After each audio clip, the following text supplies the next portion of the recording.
huge difficulty with people. They're growing and scaling their business. But also as well, founder mental health and well-being is a massive focus area of the work that we do as well. It's bloody hard work being a founder. And I've been both sides of the fence. I've raised money. I've been an investor. And I've been a founder myself for 2 years. And I've suffered myself, and I'm happy to unpack it along with my own, as I said, mental health conditions, difficulties, addictions, problems. And there is a statistically proven link between mental. Yo, this is Christian D. Evans with Journey with Christian D. Evans podcast. Guys, thank you so much for tuning in and listening to our amazing podcast. This is where we reveal the top 1% of business concepts and systems and processes to scale 8 and 9 figure businesses. We interview top level 8 and 9 figure CEOs, business owners, and amazing TEDx speakers like David Meltzer. We got Nick Cavuto, Pascal Bachman, and so many others. And if you feel like this resonates with you, please share this with your friend, your family, and make sure you impact them as well, because we're trying to spread the message on those that do not know how to scale 8, 9 figure businesses and talking higher level business concepts. So guys, remember, enjoy the episode and be uncommon if you can. Cheers. Thank you so much for tuning in to Journey with Christian D. Evans podcast. I'm your host, as always, Christian D. Evans. Now, most of us are going out there and building incredible businesses. And so many of us, we've had this paradigm shift for the last 50, 60, 80 years where, hey, we got to go out there and build an incredible business. In order to do that, we have to win and the other person loses. And that's the same thing that we've also done in the environment and just life and the way we do things in business and driving our impact. And what's so interesting, that's one of the reasons why I have this next guest on. He's the co-founder of the Sustainable Network, where he's able to say, no, we can actually have impact-driven investors, impact businesses, and then as well as making an impact in the world through sustainability and environmental kind of capacity.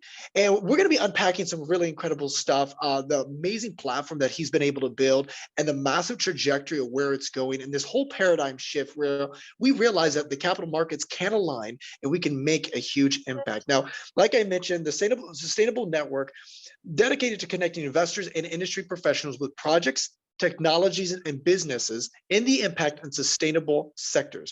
Their mission is to support all key stakeholders committed to the development and technological advance of project aligned with the UN Sustainable Development Goals. Now, this guy actually came from corporate world. He was in that kind of niche. And then all of a sudden it was a spiritual awakening, or where he had this paradigm shift himself. And then that's how he had this love and this passion, this drive. Please welcome the co-founder, my friend, the one and only Matthew Cook. How you doing, bud? I'm good, thank you. That's one heck of an introduction. That's going to have to set precedent for every other interview that I do. Incredible. How you doing? Well, I'm doing fantastic, man. I really appreciate you jumping on because, like I mentioned, I think it's so fun. You guys are spearheading this, and it's about time. So many times we think about, only the government can, make an impact in the environment or by policy or whatever. And what I think is so interesting about this paradigm is how you're basically aligning yourself with investors, with entrepreneurs, with founders, and really being able to build this ecosystem of collaboration, synergistic relationships, as well as just mission-oriented impact.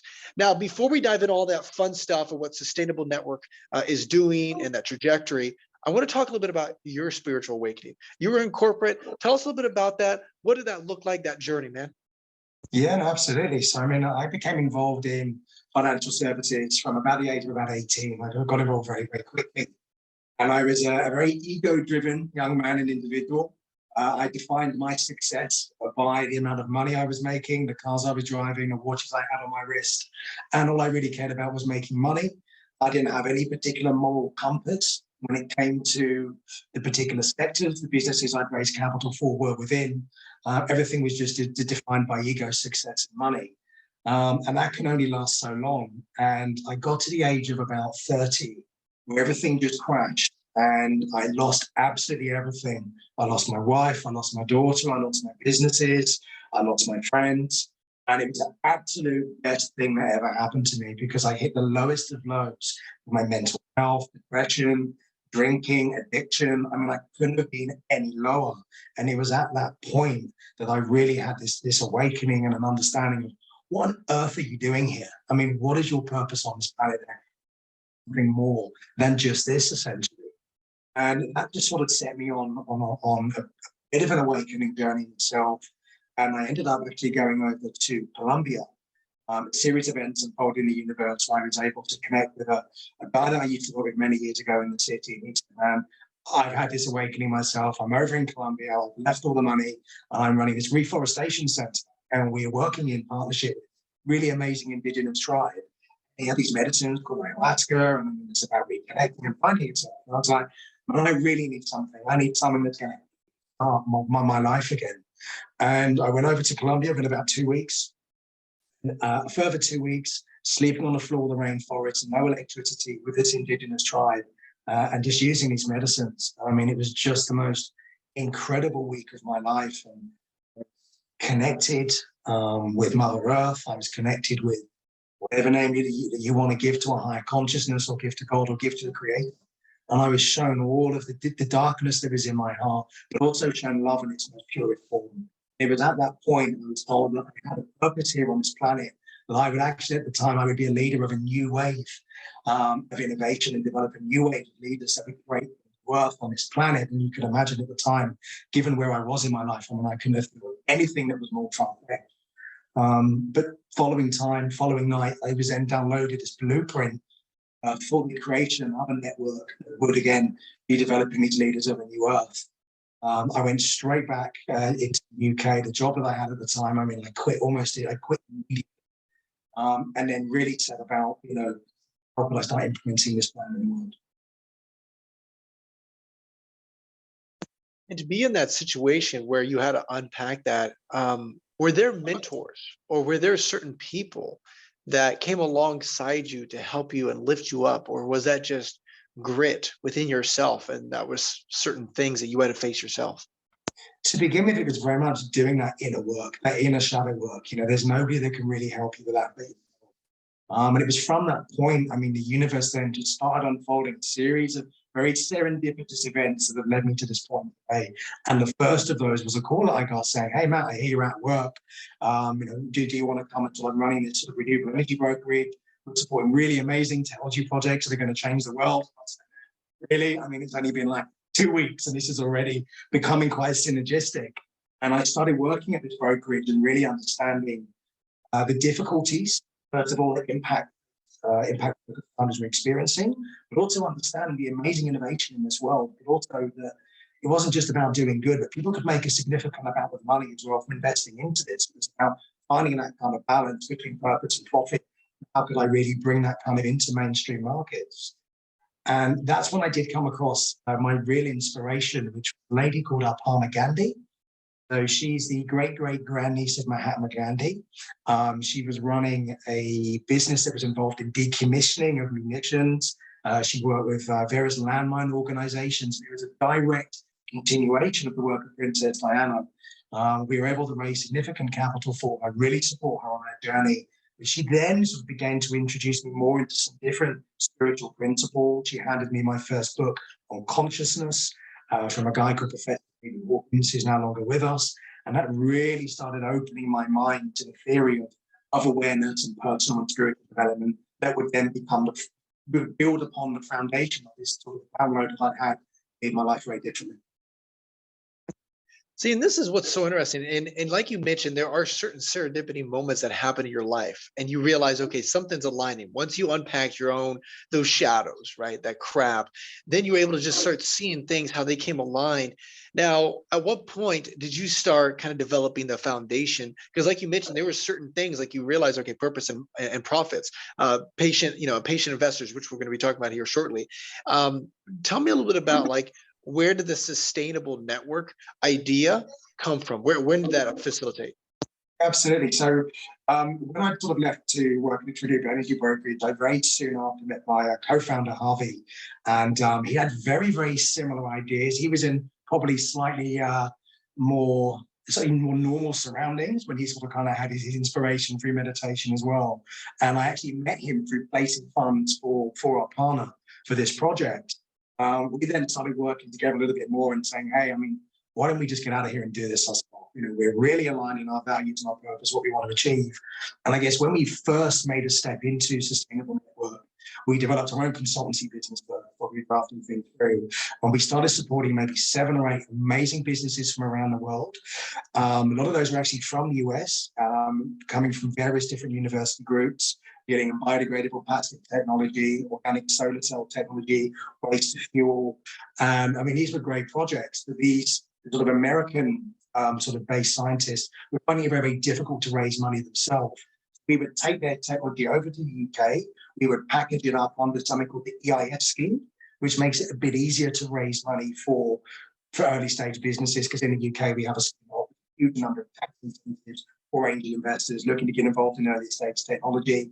We would start taking several of these companies through the motions, the processes, raising the capital they needed, but then identifying all of the little gaps that they still needed, particularly being impact focused. So we then started to move forward, right, let's develop this platform. And originally it was really just for foreign investors. We built up a network of 14,000 registered UK-based angel investors interested in sustainability. We did that in literally the space of 2 years. So how can we leverage that and just increase our deal flow at really high quality positions? And how could we enhance our due diligence processes to really understand their intention, their level of consciousness, and what they wanted to achieve? So it started just at the concept matching investors with businesses. But then we obviously started meeting a huge number of people on our way that sort of brought little sort of extra different bits to the table. So within talk to begin with, we wanted to start matching sort of recruitment services to begin with, bringing some advisors and non-execs into the mix, working with grant funding and applications. And then before you know it, we've now actually built out a fully academy program, which is allowing us to encourage and develop businesses to meet an entirely new standard of sustainability. I mean, it's just been incredible. And we're talking about serendipity and the people we've met along the way. We have met world leaders in each particular respective field. It just really resonates in the way that we do things. And again, I'm thinking to myself, dude, I mean, I wasn't a good person. I mean, I was just aspiring to drink too much and give only give it by himself. I'm surrounded by all of these world leaders, and they're appearing at exactly the perfect moment in time, which was just reinforcing a lot more that, hey, there is something driving this particular platform and driving this initiative more than just coming from our own human consciousness. See, this is so remarkable, and I appreciate you sharing this because, even within Sustainable Network, you guys talk about funding, innovation, investors, recruitment, and sustainability, right? There's certain pillars that you develop and help with. Because one of the things I've noticed is that, yes, founders come to you and say, yes, I got this amazing idea, but I need to make sure that there's a proof of concept. There's a lot that goes into it to actually be profitable, right? And you guys come alongside with all the infrastructure of resources, of network, of connections, and like you mentioned, bringing that synergistic relationship to make that larger impact, building that foundation. Now, I want to talk a little bit about, the first two, funding and the innovation a little bit, okay? Yeah. So the funding is the funding and innovation. I find this very interesting because you talk about specifically about patient capital and why that's different than just regular. And so I'd love for you to just explain that a little bit on in that paradigm. Yeah, definitely. I'm going to unpack it a little bit to what it is that founders are typically used to. And for us, what we kind of established very quickly is there was no ecosystem which was suitable for the creation of a business that is really impact or sustainability focused. You're looking at the traditional VC model, the one that we're typically used to in the UK. We were looking at the output of the system. We were looking at failure rates, 9 out of 10 businesses. We were looking at 94% of founders suffering from different forms of burnout or anxiety. We were seeing 75% of all VCs not returning funding. And essentially, the VCs that were ones that we have been traditionally used to and that we and our founders have come into it with, they're playing a numbers. They're defining success solely by monetary terms. That's how they define value. We're a business too, and that's absolutely okay. And there is a place for the VC system in the world.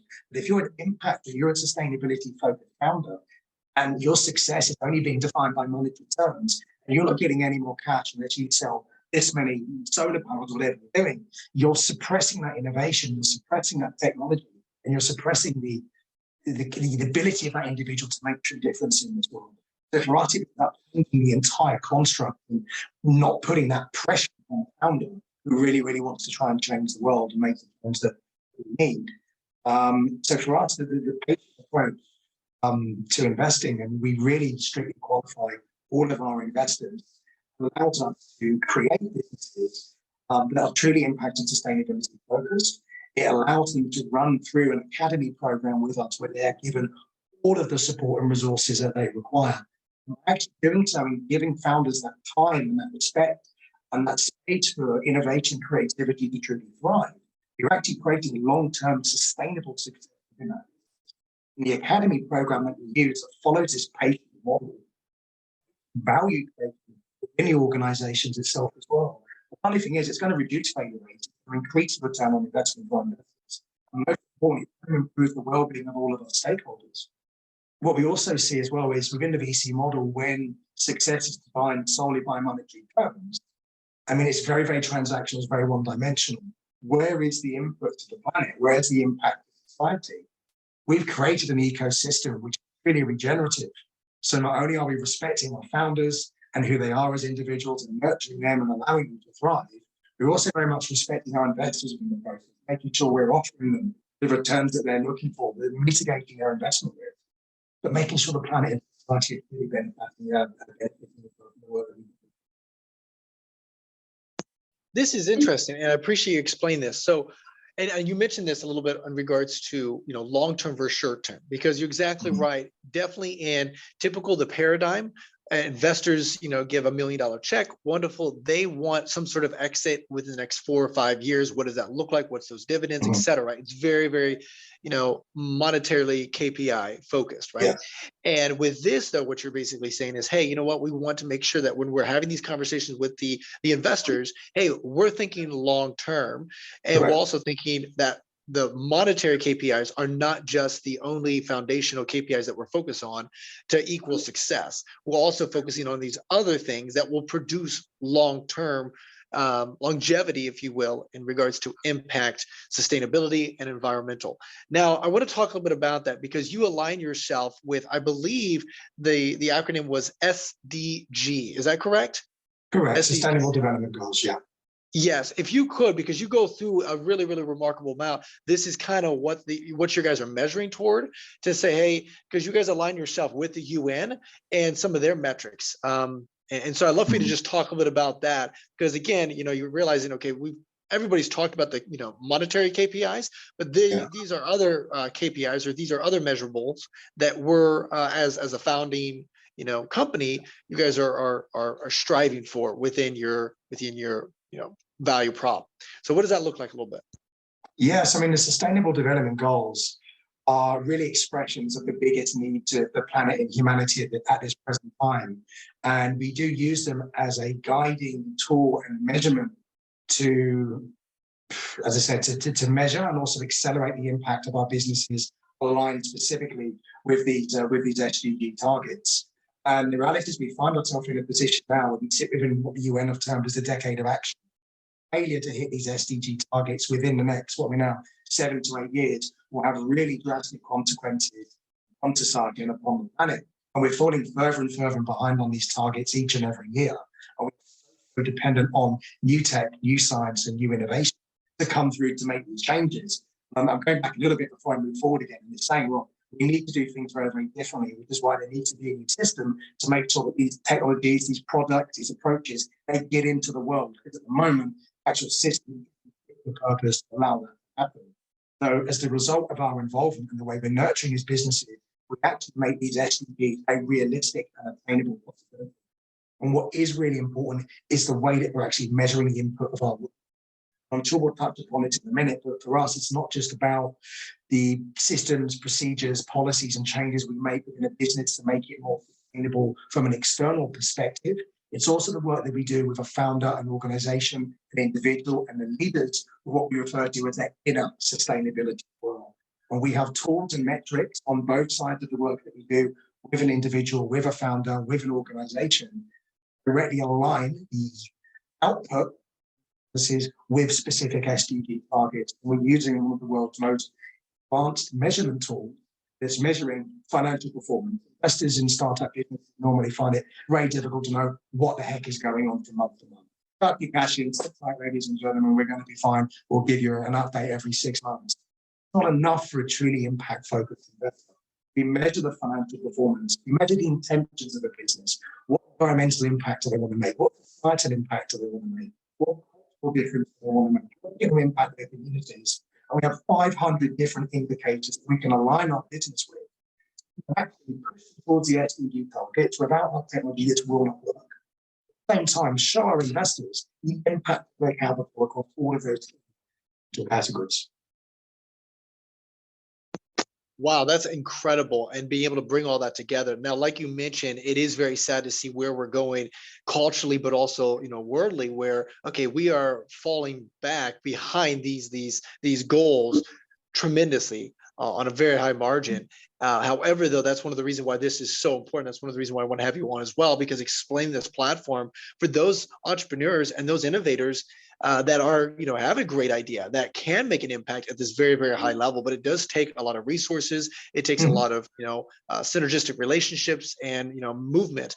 Now, I want to talk a little bit about what do you find definitely in this kind of environment, because it is slightly different, right? And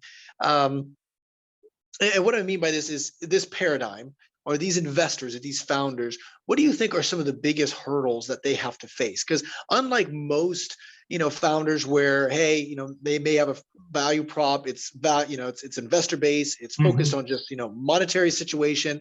They don't have as many hurdles. But I feel like, with these founders, whether you're revolutionizing a new industry or whatever it is, you're running into some political game a little bit because it's so politically active, whatever. You're also running into just, country situations. You're running into obviously investor kind of long-term strategies, like you mentioned. But what other big hurdles do you find that some of these founders are facing in today's world? Yeah, I mean, before we developed the business, we spent 2 years in R&D working with our founders, putting our thought leaders together to create a system that really supported founders in every area.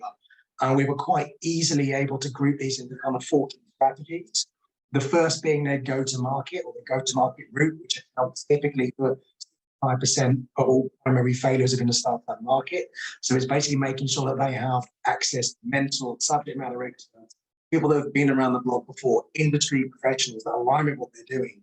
Guide them and hold their hand every step of the way. So for the first 2 years, we spend our time with those founders, truly understanding their business and exactly all of the different areas that they feel that they need help and support in as well. And many of them are blind spots.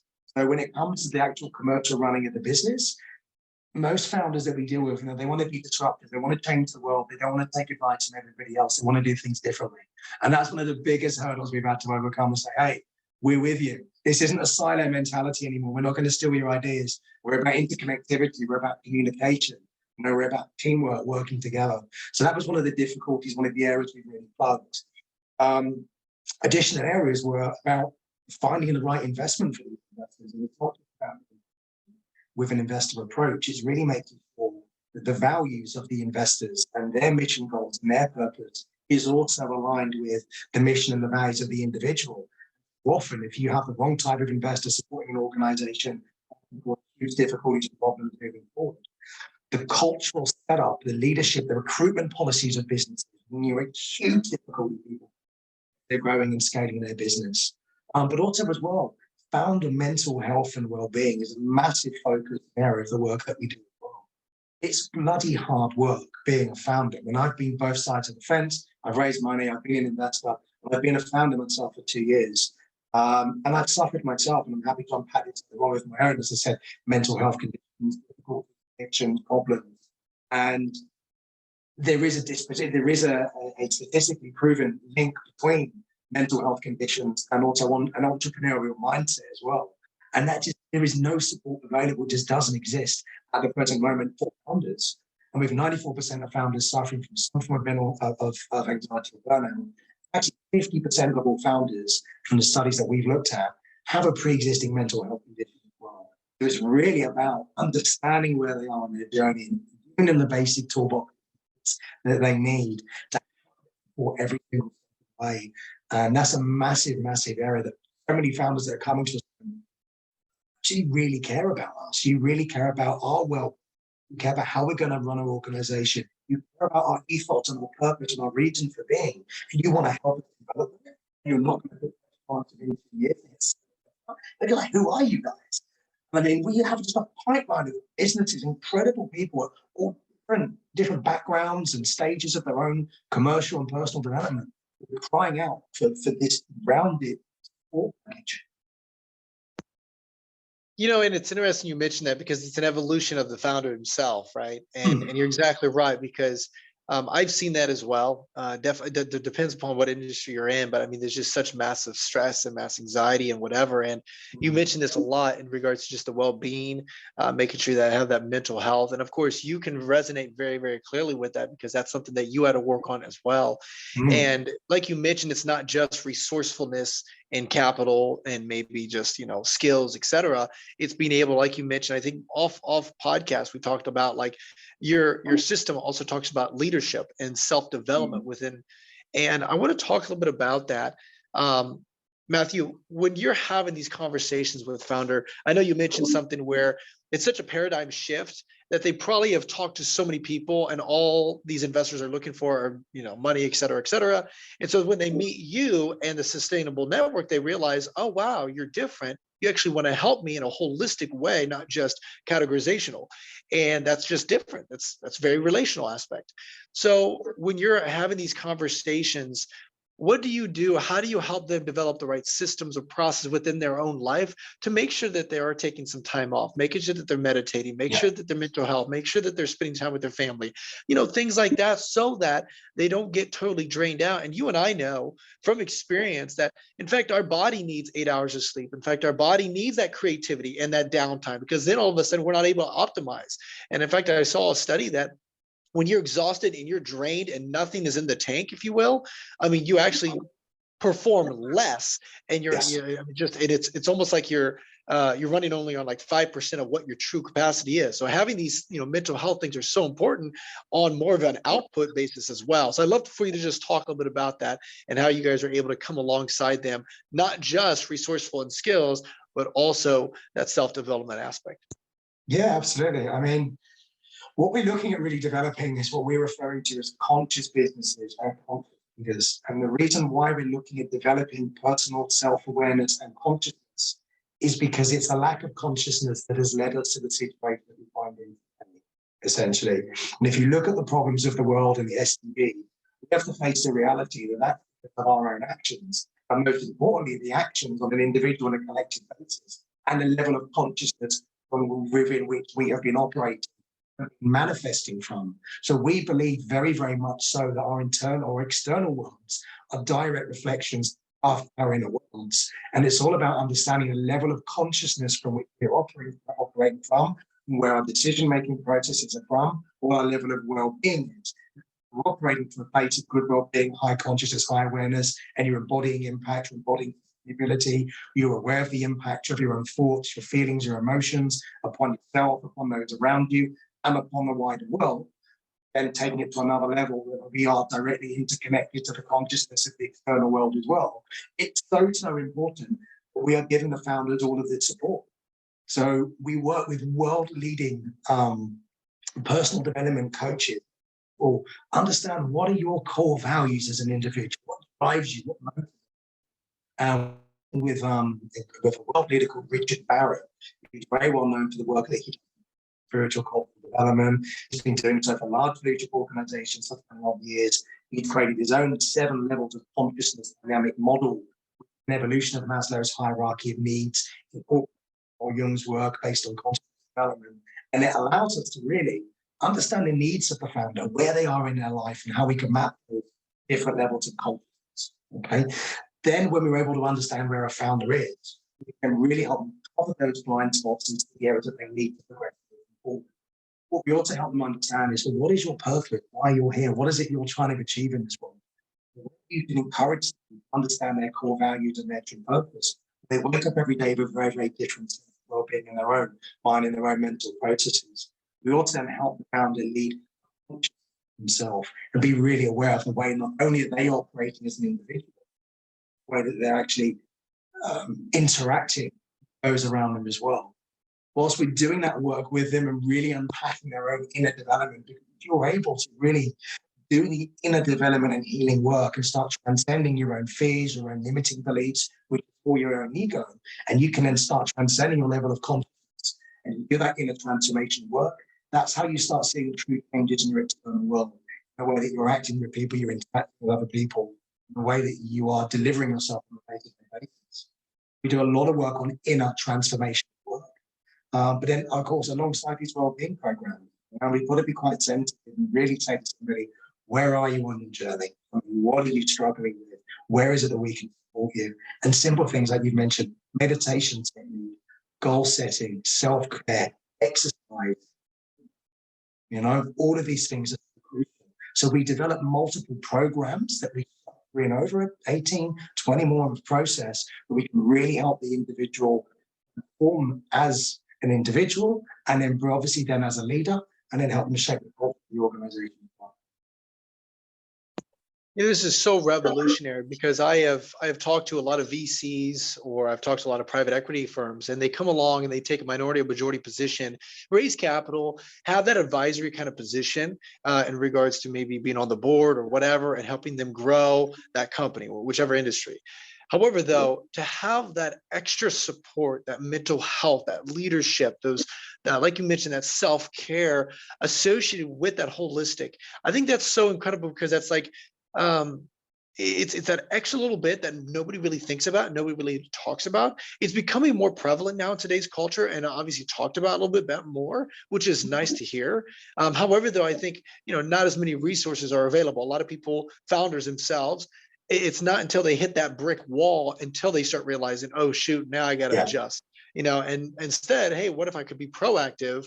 And implement these things on a proactive basis instead of being reactive. And we understand the benefit of that.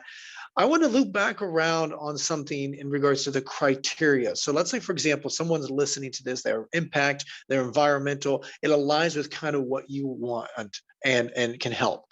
Is there a certain criteria that you guys are looking for to bring them in to your ecosystem, help them raise, innovate, connect, synergistic relationship, all these resources? Is there a certain criteria? Is it an application process? What does that look like, Matthew? Yeah, we do have an application process, and essentially we are looking to develop new leaders of tomorrow. People have these really true innovative ideas and truly driven by a sense of purpose. That doesn't normally come across sort of deeply until we start engaging with an organization or with an individual to really understand kind of where they are.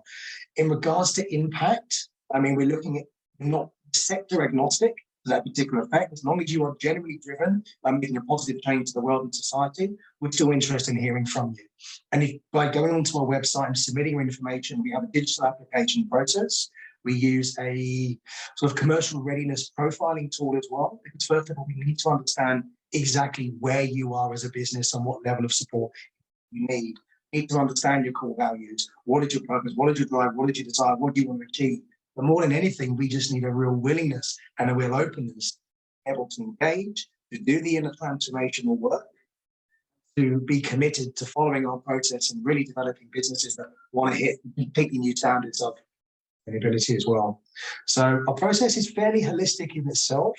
We normally trust our intuition very much as we're looking at applications, looking at initial pitch decks as well. And we tend to get a good feel for an individual. We've then got a series of subject matter experts and obviously in-house investment committee teams that will work and speak with our founders and understand where they are on their journey. What we don't want, if we feel somebody's not quite aligned with where we are, or we really want to work with the new leaders of tomorrow, we're not just going to discard people and kind of throw them out. We're going to give them some feedback, some advice. Maybe you could do a little bit more here or there. And I'll tell you what, these are the people that you could be working with. Now, we're not going to pay for that for you at this particular point. That's up to you to do. But if you plug these gaps in these areas and you come back, you've made that effort, we'd love to be working with you. We do have to be slightly realistic where we are as an organization as well. We're currently targeting taking around about 25 businesses within our third year. We've already had 8 sign up. So we are limited in the spaces that we can work with. We've only been launched 2 weeks. We've had 350 applications over the last 6 months, just because of the way we do things. So Well, that's really good for my audience to hear and understand. So when they're, connecting with you and they're going to sustainablenetwork.com, realizing that you've had a ton of applications be part of your ecosystem, your platform. Out of that, you're only taking 25 focus, and then right now 8 are filled. So you obviously have a very small amount of seats still available, which is nice. And like I mentioned, that's sustainablenetwork.com.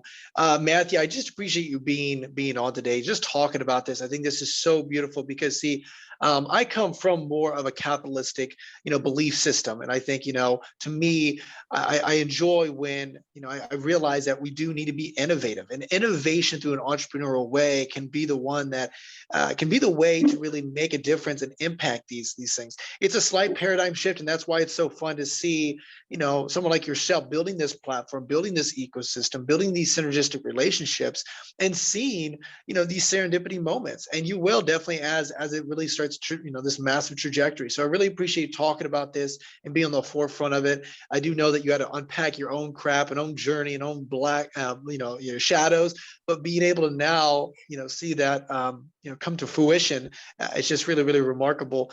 Matthew, if my audience wants to reach out to you, maybe be part of what you got going on, learn a little bit from you, maybe even just do synergistic relationships, how would they reach out to you and be part of what you got going on? Yeah, absolutely. I mean, sending me through an email, signing up via the website is one obvious route, depending on whether you're sort of approaching as a professional, as an investor potentially into the ecosystem itself, or as a founder. Very clear via the website where to go. Any conversations about sort of more partnership-based work, we are looking at working with more investors. Obviously, want to be involved and access deal flow positions, receiving a really kind of high standard of support on their early stages, the formative years.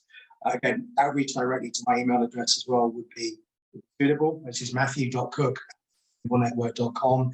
Reach out and tell me where it is that we can help and support you, whether we're working. We're happy to speak to anybody. Awesome. And guys, those links will be in the description below. So like Matthew was saying, if you're an investor or even if you're looking for, raising capital and kind of the platform that Matthew's been able to build, reach out to him. So, those links are in the description. Again, Matthew, I appreciate you being on today, just talking about this, being on the forefront of this. Always love to ask my guests before I let you go, is there any last words of wisdom they'd like to share with our audience? I would say that there is nothing better than engaging yourself within inner transformational work, really understanding your ego, your shadows, the areas in which yourself you can work and develop on. And it's really, really important to the collective consciousness as well, because we are all connected, we are all one conscious, we all have a responsibility to each other to ascend in our levels of self-awareness and the impact. But we only do that by taking accountability and responsibility on an individual level. Only will you be healing yourself and those around you, but you'll be healing the collective consciousness. And as a result, and the fact we are connected into the planet itself, you're healing the planet around you. And that for me is the real true key to sustainability and a real true key to healing the planet. Well said, man. Well said. There's a lot of wisdom.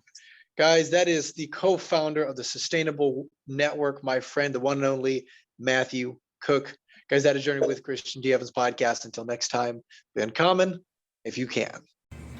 Yo, this is Christian D. Evans, Journey with Christian D. Evans podcast. We thank you so much for listening to this amazing episode. If you feel and you know that this was valuable to you, please show some love to our amazing guest by liking this, by commenting on this, by making sure that you do a nice 5-star review and just show some love to our guest. That'd be really awesome.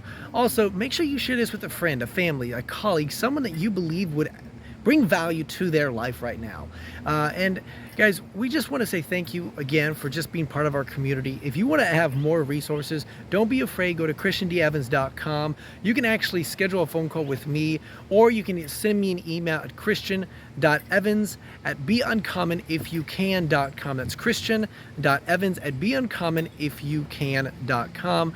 Always love to hear some feedback and let me know what is the number 1 or 2 things that you are struggling in your business and your life, and we'll make sure we have those conversations. Guys, that is Journey with Christian D. Evans podcast, and until next time, remember, be uncommon if you can. Cheers.